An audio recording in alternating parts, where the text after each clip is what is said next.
Olá e bem-vindos a mais um Mergulho Nosso. Hoje o foco é um livro que, moldou muito da identidade espiritual do Brasil, né? Brasil, Coração do Mundo, Pátria do Evangelho, psicografado pelo Chico Xavier em 1938.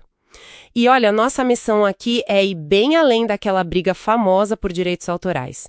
Vamos investigar 3 grandes polêmicas: a relação do livro com a política da época, a visão dele sobre a história do Brasil e umas acusações bem sérias de que o texto foi alterado. Ok, vamos desvendar isso. Vamos. E, para começar, o timing é fundamental. O livro é de 1938. Pleno Estado Novo. Exato. Ditadura do Getúlio Vargas, nacionalismo fortíssimo. E o fascinante aqui é o uso que a Federação Espírita Brasileira, a FEB, fez da obra. O livro deu para a FEB o que as nossas fontes chamam de capital simbólico. Capital simbólico. Uma narrativa espiritual que dizia: o Brasil é especial, tem uma missão divina. Isso conversava diretamente com o discurso ufanista do governo, sabe? Peraí, então, foi quase uma jogada política? Uma forma de dizer: olha, governo, nós espíritas também somos patriotas, então nos deixem em paz. Exatamente.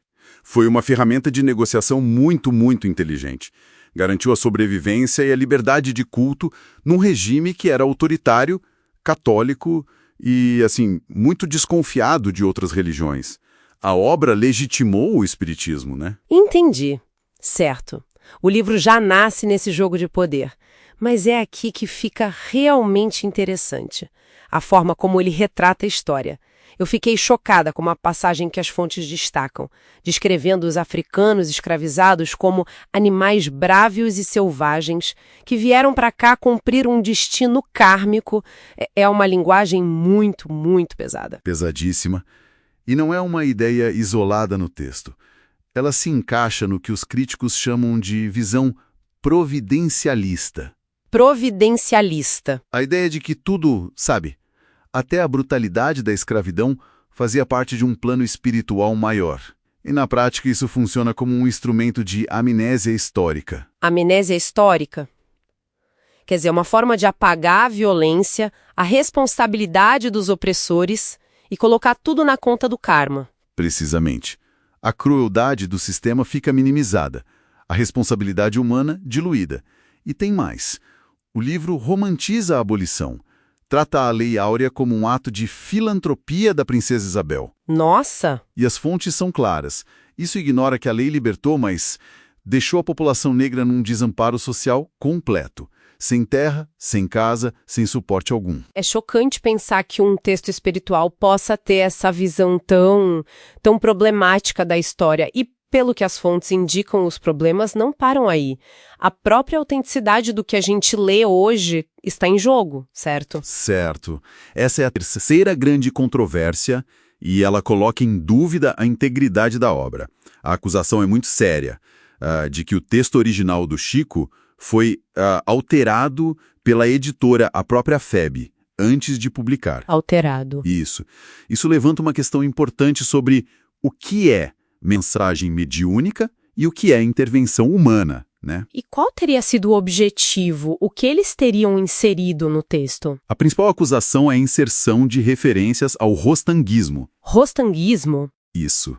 Para quem não conhece, é uma doutrina que muitos kardecistas consideram heterodoxa, com ideias bem diferentes sobre a natureza de Jesus, por exemplo. Os críticos veem essa suposta mudança como uma interpolação maliciosa, feita para promover a agenda de um grupo específico dentro da FEB. Uau! E isso abala não só a confiança na psicografia, mas na própria editora como guardião da obra. Então, o que tudo isso significa, no final? Fica muito claro que Brasil, Coração do Mundo é bem mais que só um texto religioso, né? Ele é um artefato histórico, um retrato da política do Estado Novo e, ao mesmo tempo, está no centro de um debate sobre a memória da escravidão e até de uma disputa interna do espiritismo. Exato. E essa análise toda nos deixa com uma reflexão. Se um texto que ajudou a fundar o mito de uma missão espiritual para uma nação é ele mesmo alvo de controvérsias tão profundas sobre sua integridade histórica e textual, qual o verdadeiro desafio em separar o mito da realidade na construção de qualquer identidade nacional? E quem foi Humberto de Campos, autor espiritual do livro Brasil, Coração do Mundo, Pátria do Evangelho, psicografado por Francisco Cândido Xavier? Ok, este é um resumo sobre a vida de Humberto de Campos.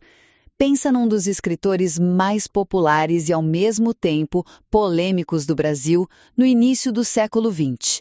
Esse era Humberto de Campos, um jornalista e político maranhense cuja vida, olha, foi uma verdadeira montanha-russa. Primeiro, a trajetória dele foi uma ascensão assim impressionante. Ele veio de uma origem super humilde no Maranhão.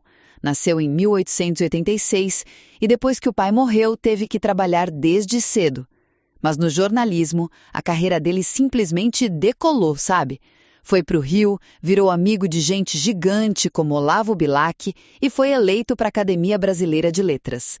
Segundo, e isso é o mais fascinante, ele tinha uma identidade dupla como escritor. Com o nome dele, o estilo era mais sério, mais formal, mas era com o pseudônimo de Conselheiro X que ele se soltava. E como escrevia crônicas cheias de ironia e críticas super afiadas à política e aos costumes.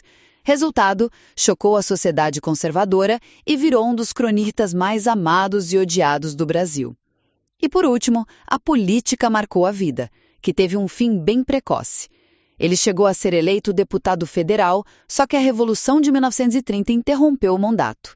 Depois de passar por uns apertos financeiros, ele ocupou cargos importantes, mas a saúde já vinha piorando há anos, e ele morreu em 1934 com só 48 anos, bem no auge da fama.